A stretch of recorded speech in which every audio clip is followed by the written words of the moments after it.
Hello everyone, আসসালামু আলাইকুম। সবাই কেমন আছেন? আশা করছি আলহামদুলিল্লাহ সবাই ভালো আছেন। আমরাও আলহামদুলিল্লাহ আল্লাহর অশেষ রহমতে অনেক অনেক ভালো আছি। আজ আমার ভিডিওটি কাছে দূরে দেশ এবং বিদেশে যে যেখান থেকে দেখছেন, আশা করছি আমার ভিডিওটি আপনাদের কাছে ভালো লাগবে। আজ আমি আপনাদের সাথে শেয়ার করছি সকালের নাস্তা। আমি চা বানাচ্ছি, চা বানাবো আর পরোটা ভাজবো। চা পাতা শেষ হয়ে গিয়েছিল, তাই এখন আমি চা বানাচ্ছি। আর এদিকে আমি ডিম নিয়ে এসেছে, সেই ডিমগুলো আমি ভালো করে ধুয়ে নেব। ডিম পরিষ্কার করে ফ্রিজে সবসময় আমি রাখি। ডিম ধুয়ে যদি না রাখা হয়, দেখা যায় যে ডিমের ভিতরে অনেক ময়লা থাকে, সেগুলো পরে আবার পরিষ্কার করা, তারপর সিদ্ধ করা ঝামেলা। তার চেয়ে একবারে ধুয়ে যদি আমি ফ্রিজে রেখে দিই, তাইলে আর এইগুলো ঝামেলার সম্মুখীন হতে হয় না। তাই আমি ডিম সবসময় ধুয়েই রাখি ফ্রিজে, না ধুয়ে কখনোই ডিম রাখি না। ডিমগুলো আমি এখন পানি দিয়ে কতক্ষণ ভিজিয়ে রাখবো, দেখা যাবে এর ভিতরে যে ময়লাটা থাকবে এটা নরম হয়ে যাবে, তারপর আস্তে অল্পতেই ধুয়ে নেওয়া যাবে। আর এই যে কতগুলো কাঁচামরিচ এনেছিল, সেগুলো পানি কেমন ভিজা ভিজা, তাই বোর্ড ছাড়িয়ে নিয়েছি। তারপর আমি একটা ছেনিতে এভাবে রেখে দিচ্ছি। পানিগুলো দেখা যাবে যে শুকিয়ে যাবে, তারপরে বক্সে করে ফ্রিজে রেখে দেব।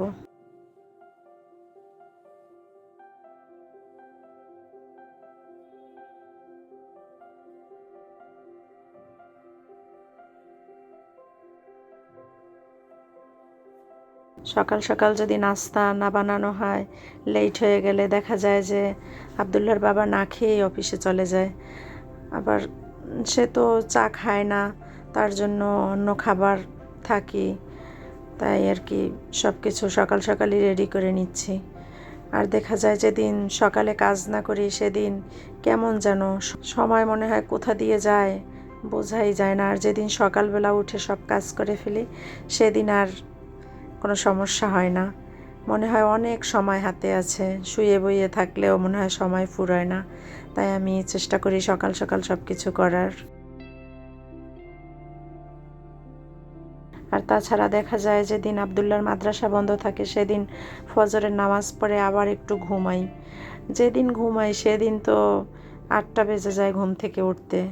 তাহলে দেখা যায় যে কি যে তাড়াহুড়া করতে হয়, নাস্তা বানাতে লেট হয়ে যায়, ওই দিন রান্না করতেও লেট হয়। এরকম কেমন যেন সব কিছুতে অনিয়ম হয়ে যায়।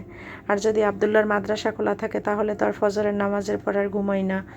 ওকে নাস্তা পানি করিয়ে তারপর ওকে মাদ্রাসায় নিয়ে যাওয়া, নিয়ে আসা, এগুলো করা হয়। তাছাড়া দুপুরের রান্নাটাও তাড়াতাড়ি হয়ে যায়। এই যে বাইরে থেকে আম নিয়ে এসেছে অনেকগুলো, সেই আমগুলো আমি ঝুড়িতে উঠিয়ে রাখতেছি।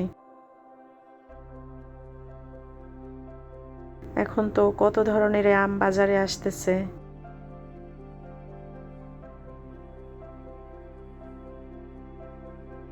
আজকে তো অনেক বৃষ্টি হচ্ছে, সকাল থেকে একেবারে বৃষ্টি, তাই আজকে খিচুড়ি রান্না করব। আবদুল্লাহর বাবা বলতেছে আজকে তো বৃষ্টি হচ্ছে, খিচুড়ি রান্না করা। আমি বললাম খিচুড়ি রান্না করব, মাংস নাই, কি দিয়ে রান্না করব? বলল তাইলে বাজারে গিয়ে গরুর মাংস নিয়ে আসি। আমি বললাম দরকার নাই এই বৃষ্টির ভিতরে যাওয়ার, ফ্রিজে মনে হয় মুরগির মাংস আছে। এই তাই আর কি খিচুড়ি রান্না করতেছি আর মুরগির মাংস ভুনা করতেছি। বৃষ্টির দিনে খিচুড়ি না হলে তো জমেই না। বৃষ্টি আসলেই মন চায় যে খিচুড়ি বানাই, আর কেমন যেন একটা। আর অন্যান্য ফ্ল্যাটের মানুষও তো খিচুড়ি বানায়, মনে হয় কি ফ্লেভার একেবারে সারা বিল্ডিংয়ে ছড়িয়ে পড়ে এক বাসায় যদি রান্না করে। আর এমন একটা সিচুয়েশন দেখা যায়, এক বাসায় রান্না করলে পোলাও, বিরিয়ানি, খিচুড়ি, তাহলে ঘ্রাণ যদি ছড়িয়ে পড়ে, তাহলে মন চায় যে কেমন যেন মন চায় খেতে, নিজেরও মন চায় রান্না করতে। আমার মতো সবার এরকম হয় কি না জানি না। আমাদের বিল্ডিংয়ে তো অনেকগুলো ফ্ল্যাট, প্রতি ফ্লোরে 8টা করে ফ্ল্যাট। দেখা যায় যে পাশাপাশি রান্নাঘর, এই সবারই আর কি। এই আর কি খিচুড়ি রান্না করতেছি। মুরগি ভুনা করব, আর ফ্রিজে কাবাব আছে বানানো, ফ্রোজেন করা হয় কাবাব ভাজি করব, আর ডিম সেদ্ধ করব, আর সালাদ, এগুলো। আর বেগুন থাকলে ভালো হতো, বেগুন তো নেই বাসায়, আর এই বৃষ্টির ভিতরে বাইরে যাওয়া তো সম্ভব না। আর এখন তো যেই সমস্যা, বৃষ্টি বন্যা আসলেই দেখা যায় বজ্রপাত হয়। আর চারিদিকে যে নিউজ দেখি যে বজ্রপাতে কত মানুষ মারা যাচ্ছে, এগুলো দেখলে তো বুকের ভিতরটা কেমন জানি হয়ে যায়। বৃষ্টি আসলে তো আমার অনেক ভয় করে, এবং আমি আবদুল্লাহকেও বারান্দায় যেতে দিই না, বারান্দার দরজাও আমি আটকাই রাখি সব সময়। অনেক ভয় হয়। জানি না আল্লাহ কার ভাগ্যে কী লেখে রাখছে, তারপরও আমাদের সাবধান থাকা উচিত সবারই। আপনারাও সবাই সাবধানে থাকবেন ইনশাল্লাহ। বাঁচিয়ে রাখার মালিক আল্লাহ, তারপরও সবারই সচেতন হতে হবে। এই যে আমার খিচুড়ি রান্না হয়ে গেছে এবং মুরগির মাংস রান্না হয়ে আসতেছে। আমি আবার মুরগির মাংস বেশি ছিল না, অল্প ছিল, তার সাথে আবার আমি কিছু আলু দিয়ে দিচ্ছি। যাক, বাসায় যা আছে তাই দিয়ে রান্না করলাম, সমস্যা নাই, মেহমান তো নাই, নিজেরাই খাবো।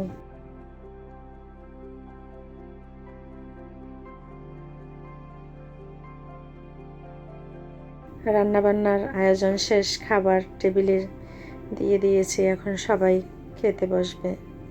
তারপর কাজের আপাকেও বলছি যে আপা দুপুরে আমাদের বাসায় খেয়ে যাবেন। সে তো প্রতিদিনই আমাদের বাসায় খায়। সে আর কি এই বিল্ডিংয়ের সিঁড়ি, তারপরে আর কি প্রতিটা ফ্লোরের যে করিডোর এগুলো মুছে সব কিছু সে আর কি এই বিল্ডিংয়ের শুরু থেকে এই বিল্ডিং কাজ করে। তারপর আপা আমার বাসায় কাজ করে। আমি বলে দিয়েছি আপা আপনি আমার বাসায় দুপুরে খাবেন, সমস্যা নেই, আর কারো বাসায় আপনাকে খেতে হবে না। অনেক ভালো কাজ করে। দেখা যায় যে যেদিন আমি বিছানা গুছাতে আমার মনে থাকে না বা সময় পাই না, দেখা যায় যে আপা কাজে আসলে আমার বিছনা টিছনা এলোমেলো থাকলে সে নিজে গুছাইয়া তারপর সুন্দরভাবে গুছাইয়া ঝাড়ু টাড়ু দিয়ে ঘর দুয়ার মুছে নেয়, বলতেও হয় না। অনেক ভালো। এরকম একটা মানুষ যদি পার্মানেন্টলি ঘরে রাখা যায় তাহলে অনেক মনে হয় শান্তি পাওয়া যায়। এই যে আমি বিকেলবেলা আর কি বিকেলবেলা একটু সময় পেয়েছি, আজকে আমি আর টিভির কাছে বসি নেই, আর মোবাইলও নিয়ে বসে থাকি নেই। ভাবলাম যে শোকেসটা একটু মুছে নিই, অনেক ময়লা পড়ছে।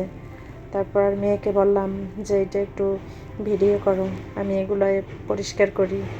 দেখা যায় যে আমার অনেক কাজ তো ভিডিওতে দেখানোই হয় না, আর তাছাড়া একা একা ভিডিও করাও ঝামেলা, যার জন্য মেয়ে বাসায় আছে, তাই ওকে বললাম যে একটু ভিডিও করে নাও। এই আর কি।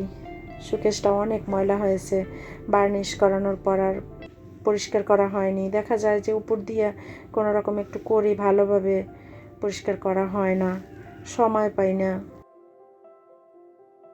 অনেক ব্যস্ত থাকতে হয়। দেখা যায় যে আবদুল্লাহকে নিয়ে মাদ্রাসায় নিয়ে আসা দিয়ে আসা 2 বেলা আর কি। এই ওর বাবা সময় পেলে দিয়ে আসে, আবার আমি নিয়ে আসি। তারপরে এখন তো আবদুল্লাহর মাদ্রাসা ছুটি হয়ে গেছে, আবার সামনের মাসের 14 তারিখ থেকে ওর মাদ্রাসা খোলা, লম্বা ছুটি পেয়েছে। আর তাছাড়া এবার তো আমরা গ্রামে যাব না ঈদ করতে, ঢাকাতেই থাকবো। গ্রামের বাড়িতেও কোরবানি দেব, শ্বশুর শাশুড়ি আছে, তাদেরকে বলা হয়েছিল আমাদের এখানে আসতে, তারা আসবে না, তাই তাদের জন্য গ্রামে কোরবানি দিতেছি। আর এখানে আমরা কোরবানি তো প্রতি বছরই দিই, গ্রামে দিলেও ঢাকাতেও দিই। তাই এবার আর গ্রামে যাওয়া হবে না। মিমের আবার কোরবানির পরে আবার সেমিস্টার আছে, যার জন্য। শোকেসটা আমি পরিষ্কার করে নিয়ে তারপর আমি ফ্রিজটাও একটু মুছে নেব।